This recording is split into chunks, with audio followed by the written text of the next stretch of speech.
Lors des sessions précédentes, on a travaillé sur deux ensembles de nombres, à savoir l'ensemble des entiers naturels et l'ensemble des entiers relatifs. Maintenant, on va travailler sur un autre ensemble que l'on note Q majuscule, qu'on appelle l'ensemble des nombres rationnels. L'ensemble des nombres rationnels, c'est l'ensemble qui contient toutes les fractions. C'est-à-dire qu'on va fractionner les entiers qu'on a déjà étudiés. Par exemple, si je considère une pizza que j'ai représentée schématiquement ici, je vais la partager en deux pour créer donc deux demi-parts de pizza. J'ai représenté ici une demi-part de pizza. Comment je peux représenter cette demi-part de pizza? Voilà la représentation mathématique. Le 1, qu'on appelle le numérateur, représente la pizza en entier. Le 2, c'est la façon dont je l'ai découpé. Donc j'ai fait deux demi-parts, je l'ai divisé en deux. Ce 2 en bas, le chiffre du bas, s'appelle le dénominateur. Et le 1/2 représente la demi-part de ma pizza. Donc dans ma pizza entière, j'ai deux parts de 1/2. Ce qui me fait, donc si je fais la somme de deux demi-parts, je retrouve bien ma pizza en entier. Si je partage maintenant ma pizza en 4 au lieu de la partager en 2, je vais créer des fractions de 1/4. Ma pizza en entier partagée en 4. Si je fais la somme des 4 parts que j'ai créées, je vais donc reconstituer ma pizza en entier, ce qui s'écrit mathématiquement de cette façon. La somme de chacune des fractions me redonne 1. Si je partage ma pizza en 8, je vais créer des fractions de 1/8. Si je la partage en 16, je crée des fractions de 1/16, etc. Il est à noter que plus je fais de parts, plus la part en elle-même s'amenuise. Ce qui veut dire que par exemple, la plus grande part que j'aurais créée, c'était 1/2. Ensuite, si je partage la pizza en 4, je crée des parts de pizza plus petites. Donc, je vais avoir 1/4 qui est plus petit que 1/2, ou 1/2 dit autrement plus grand que 1/4. Ensuite, si je fais des parts de 1/8, donc ce sont des parts encore de plus en plus petites, etc. Si je fais des parts de 1/16.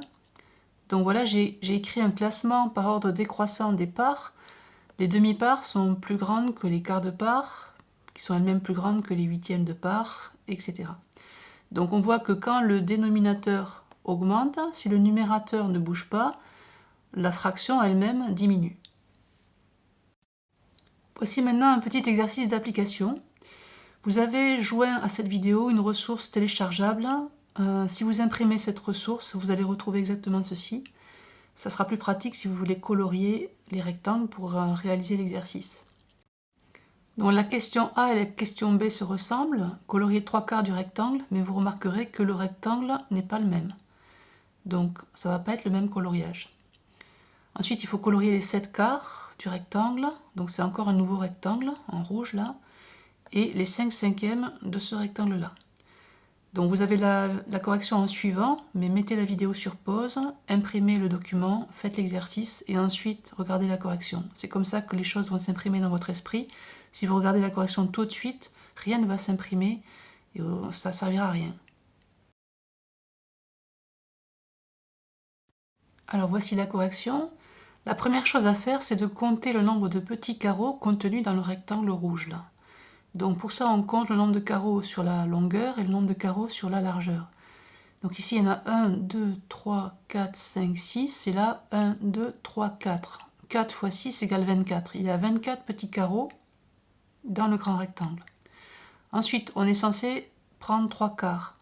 Donc ça veut dire qu'on va déjà partager en 4 pour savoir ce que fait 1/4 de part de ce rectangle. Le quart de 24, c'est 6. 6 fois 4, 24. Donc le quart représente 6 carreaux. Et on est censé en prendre 3/4. Donc ça fait 3 fois 6, ce qui fait donc 18 carreaux. Donc il fallait colorier 18 carreaux. Donc ici, ça a été colorié comme ça. Mais du moment que vous coloriez 18 carreaux, même si ça ne ressemble pas forcément à ce dessin, le résultat est bon. Il n'y a pas une seule façon de répondre à la question. Donc là, c'est exactement le même raisonnement, sauf que le nombre de petits carreaux a changé. Ici, il y a 6 et 6 qui fait 36 carreaux. Donc le quart de 36, c'est 9, puisque 4 fois 9 fait 36. Et si on prend 3 quarts, on va faire 3 fois 9. 3 fois 9, ça fait 27. Donc il faut colorier 27 carreaux. Donc voici le coloriage de 27 carreaux.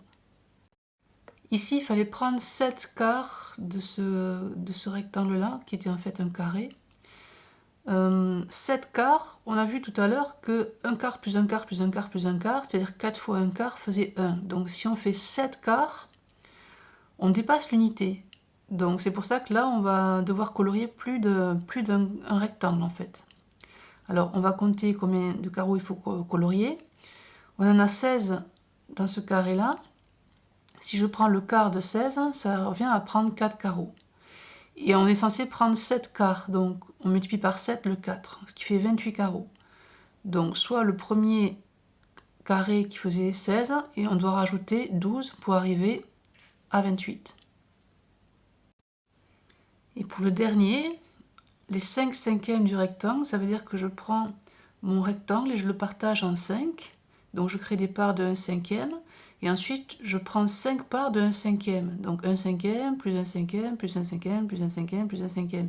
Donc on a vu qu'à chaque fois qu'on faisait ça, dans l'exemple que j'avais pris, c'était 1 quart, plus 1 quart, plus 1 quart, plus 1 quart, on retrouve l'unité. Donc si je prends 5 parts de 1 cinquième, je retrouve 1. Donc en fait, là, le coloriage, c'était le coloriage du rectangle en entier.